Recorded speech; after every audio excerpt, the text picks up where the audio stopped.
Hey guys, today I just wanted to talk to you a little bit about kelp. If you want some more information, feel free to hit us up on our Instagram at Key to Life Nutrients. So why use kelp? Kelp's main essential contribution to the nutrient system is hormones.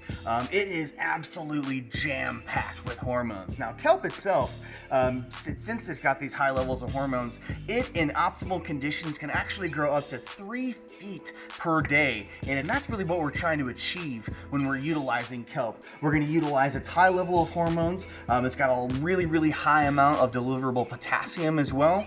And then it's got some additional minerals and micronutrients in it that can contribute to the system. So if you're gonna go organic and you need some more hormones, you want a more vigorous growth, apply it in a foliar manner, apply it in your soil system, and it's really gonna take you to that next level of vegetative growth, and you should see an effect pretty quickly.